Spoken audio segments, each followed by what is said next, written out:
Casey Cavell, so happy to have you here, man. And your story I absolutely love because within 90 days off one deal was $290,000 of profit. I think that's absolutely unreal. And we'll get into your deals here in just a second. But I would love for you to help me understand like what your experience was before this. Did you have a real estate background? Yeah, I started in real estate, gosh, in my early 20s. I'm 40 years old now, but I got started, 20 plus years ago. And I honestly wish I would have stuck with real estate. But I started finding underperforming properties, whether it was Mhm. apartment buildings or self-storage facilities. And I said, hey, this is what it is today, but what can it be in the Mhm. future? So I kind of cut my teeth and did really well in that aspect of business. And then Mhm. 20 years later, I'm doing that with land. I look at a piece of land and I say, hey, what's its highest and best use? This is what it is Yeah. today. What can it be in the future? And if I buy it today, okay, what could I potentially sell it for down the road for a higher and better use? And so I had a little bit of background and experience with analyzing properties and due diligence and negotiations and things like that. So it kind of helped me get a head start. And yeah, you're right. I mean, we made nearly $300,000 in our first 90 days in the business. Yeah. And you're the one that was my coach. I worked one on one with you, and you're the one that helped me get focused because I think that's what really help me. It's like figuring out what to say no to so you can say Mm. yes to the right type of deals in the land space. Because as you know, there's so many different opportunities right now in land, but it's just trying to figure out the right opportunity for you. And once you and your program helped me figure that out, then we kind of took off. Mhm. Yeah, and that's why I absolutely loved working with you too, because we were actually going to be focusing on targeting other properties less for less profit. And you're like, Anthony, this actually just doesn't work for me. I think this is the route to go with. And it's like, okay, let's actually give you this type of, I always tell people like this prescription, right? So like we're going to be focusing on this. Now, in terms of like your real estate experience is really interesting. What made you choose land instead of going back to what you were doing 20 years ago? Well, I was just trying to find something that wasn't oversaturated and something Mm. that had an opportunity. And I look back into jumping into apartment buildings or self storage facilities and things like that. But what I also realized, Anthony, is those are actually businesses and real estate. And for years, I ran businesses. I built Mhm. companies, I had employees, I had major exits, and I helped other people build their businesses. And I realized I wanted something that was simple. I'm a dad of four kids, they're four and under. So there's a lot of activity in our household. And I said, Yep. okay, if our household is hectic, how do I build a business that isn't hectic? And I think a lot of Mhm. people want to build these amazing businesses and make a ton of money, which is good. But for me, it's like, what's the end goal? And the end goal for me is peace. So I had to go after land because I said, hey, land is a simple business if you surround yourself with a couple people and the right processes and you really understand like what type of business you want to build. And if you're going Mhm. after the right type of properties that you can make the most amount of money on in the least amount of time, that's really what I like. So that's why I didn't really want to get back into operating a business. I just wanted to be a Yeah. deal maker. Because for me, if you're good at seeing something for what it is today and then seeing what it can be in the future, and you're just good at communications and relationships, you can do really well in this business. Yeah, that's so true. Communications and relationships is so important when speaking to sellers. And how did you even hear about land investing in the first place?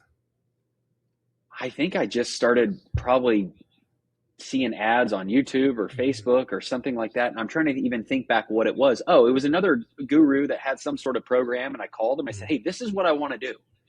I said, hey, I Mhm. want to make, half a million, $1 million a year. And he's like, well, our model's this. I don't know if you can do that with our model, but there's other Mm. models that actually are allowing you to do that. Why don't you go check out this program or whatever? And then we obviously got connected. And then your model was a little bit different. It was building a business where you can do a lot of volume and a lot of deals. And I think that's great for a lot of people. But I had to realize what was good for me. And that was keeping Mhm. a simple business that had a lean team and doing less Mhm. transactions, but doing bigger deals per transaction. And that just fit my skill Yeah. set. I think a lot of people, as they listen to this, you just got to figure out like what type of business you want and really figure out where do you want to be in the future. And I always like to say, if Yeah. that's where I want to be, what's the Mhm. simplest and easiest way to get there? And land kind of provided that for me. Yeah, I completely agree, and I think you made a good point is that you have to figure out what works best for you. Now, have you worked with people one-on-one before, or was I the first person to where we did like a mentorship one-on-one, or have you had experience like that before in the I've past? always had somebody that has helped me in every Mhm. business I was in. So when I Mhm. got into the self storage business, I said, hey, who's the best person to do this? I don't care how much it costs because I knew I was going to get a return on that investment with my Yeah. coaching. And then I had somebody in the self-storage business, right? And then I had somebody in my traditional business space. And then I had partners invest in my businesses because I realized, okay, great. I'm good at building a company to 5 million in revenue, but who Mm, else could I surround myself with that's already done that 10 times? yeah. So I've always had people that have helped me. And I think that's like, I think I'm really smart, but I think I'm really smart because I'm smart enough to realize I don't know what I don't know. And I want to find somebody Mm, else that's already done something similar that can really push back on me and ask me the tough questions. And for me, it's yeah. all about focus. And I think I have a problem with focus. I'm always looking at new opportunities. That's just part of being an entrepreneur. But it's like, Yeah. oh, help me focus. So honestly, I paid you and I joined your program because they're like, hey, if you could just help me create the right strategy and stay focused on that right strategy Hmm. and say no to 8 out of 10 opportunities that come your way and say yes to 2 of the good ones, I think you're in really good shape. So, yeah, you were the only coach that I signed up with and the only one that I had because at the end of the day, once I had the right strategy and I was able to stay focused, it was just now all about execution. Yeah, yeah, absolutely. And when I tell people about your story and they hear like the deal that you had and where you're at now, they're like, "Oh, he has to have this large team. He has to have all this crazy stuff set up." But what does your team currently look like right now versus when you started? I really just have one person. His name's Yeah. Jericho. He lives in the Philippines. He's an awesome guy. He's been with me almost 4 years. And he's actually been with me in multiple different businesses doing multiple different things. So he's made a bunch of different pivots.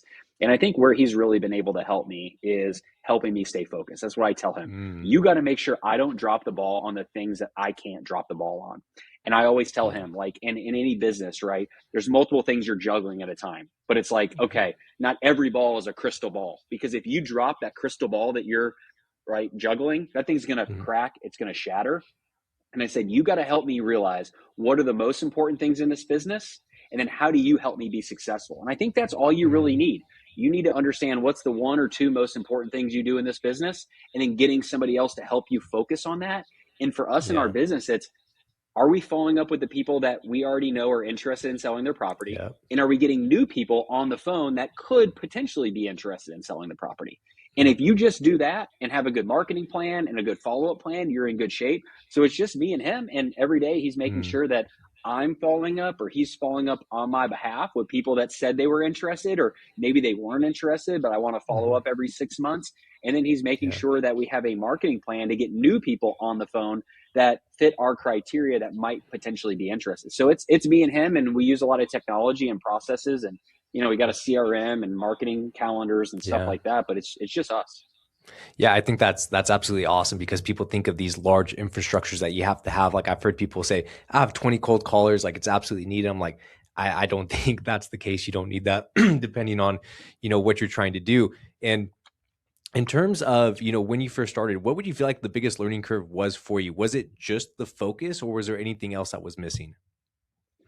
Figuring out, one, your target market. Where do you Mm, actually want to do business?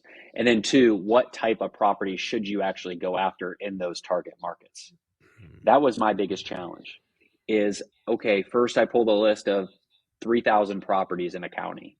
I realized that the 20/80 approach really makes sense. Pareto's yeah. principle, Yep. 20% of your results or 80% of your results come after 20% of your opportunities. So Yep. when I looked at that list of 3,000, I'm like, okay, really, if it's only 600 of that 3,000 that I really want to buy, how do I narrow my list down from 3,000 into 600? And then how do I really go deep into finding who these people are that own these properties, connecting with them on the phone? Because I think there's a Mm, lot of people that are doing the same kind of thing, sending out the mail or sending out the text. For us, it's yeah. like, what can you do different from a marketing standpoint to make yourself stand out, to get somebody to reach out to you?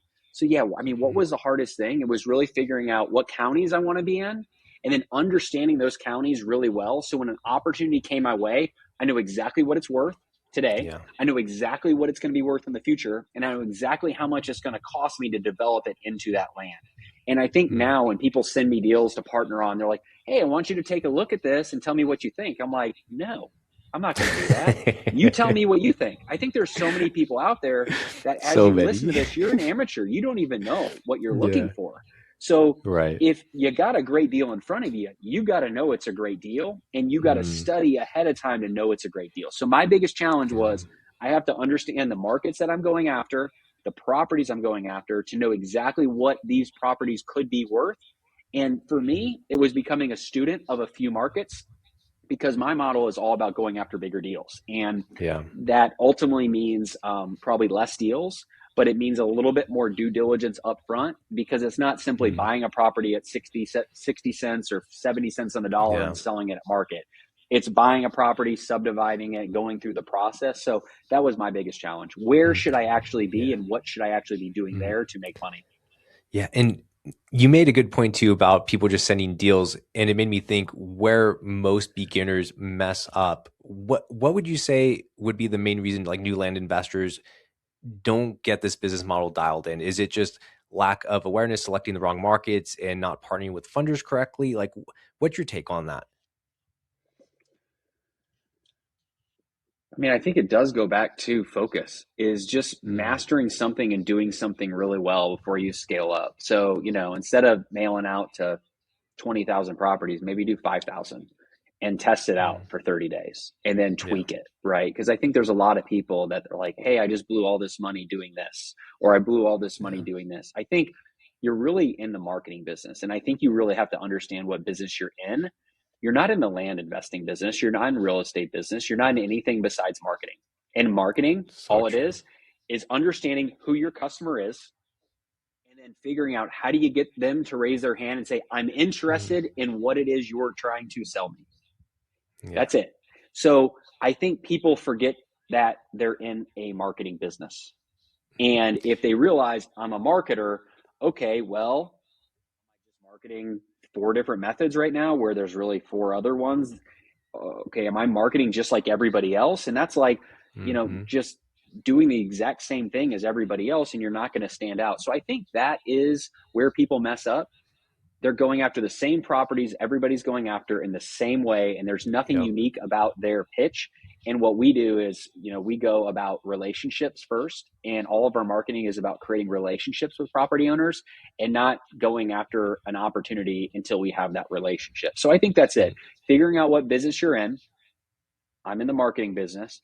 Understanding who you should be marketing after, most importantly, probably who you shouldn't be going after, and then figure out what's the mm. best way to get those people interested in what you're doing. And then by that time they come to you, you know exactly how to handle those calls and those relationships so you stand out rather than everybody else.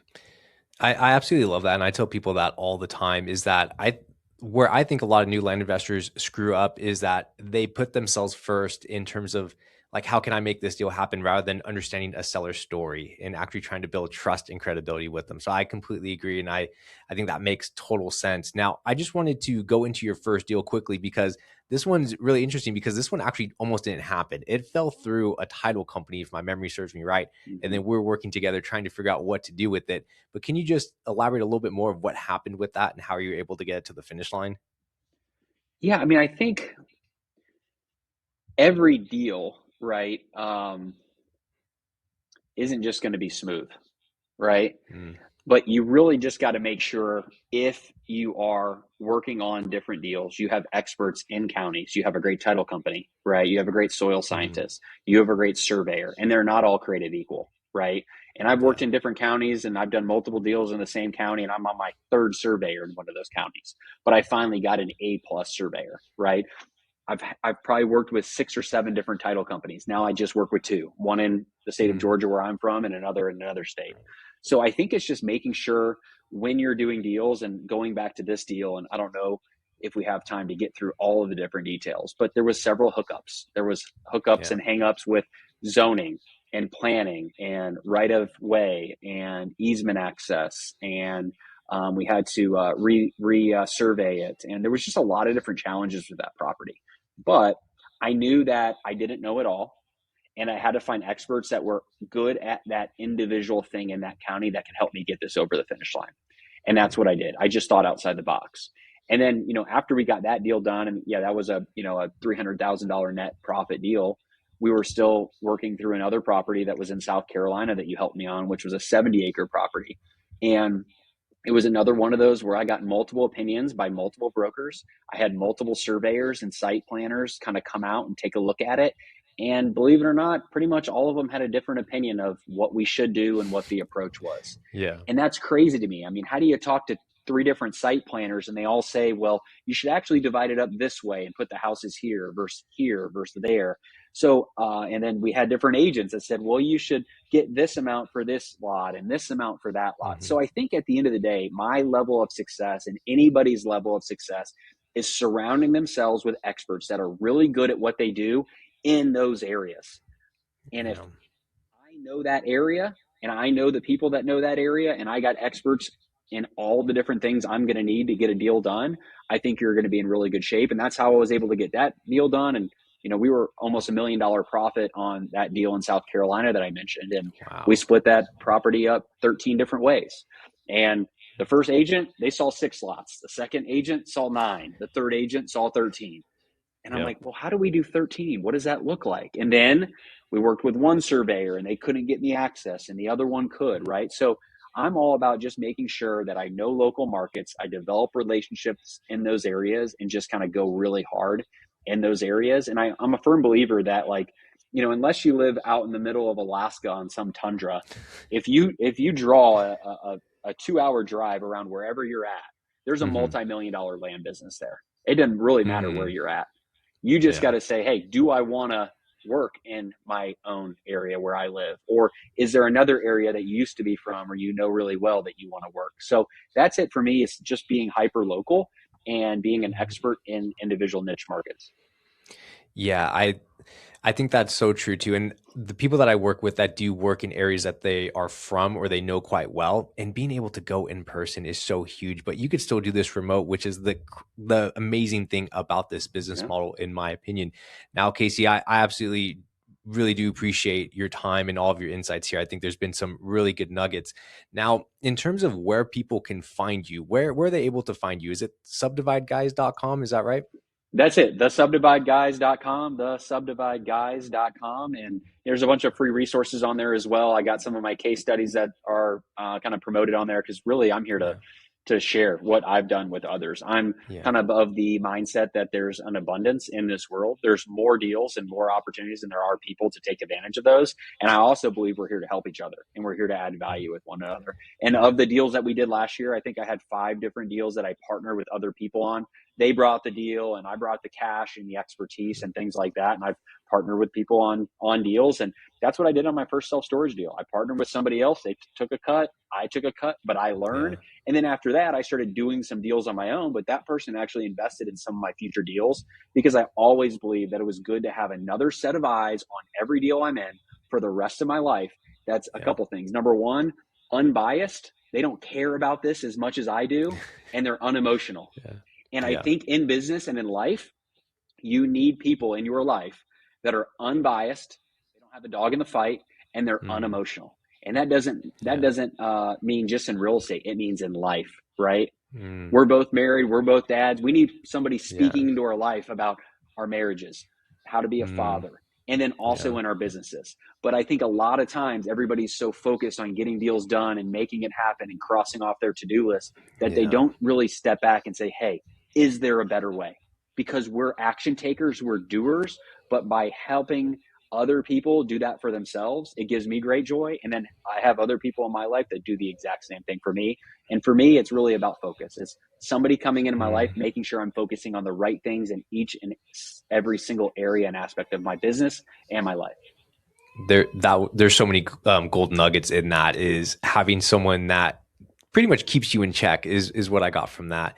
And like you said, staying focused. But Casey, man, this was an absolute pleasure. And I think there's so much good advice for people looking to get started, man. And anyone looking to find Casey, subdivideguys.com. Casey, I recommend you to everybody looking to do these survey hacks and subdivision plays. It was an absolute pleasure, man. Cool. Thanks, Anthony.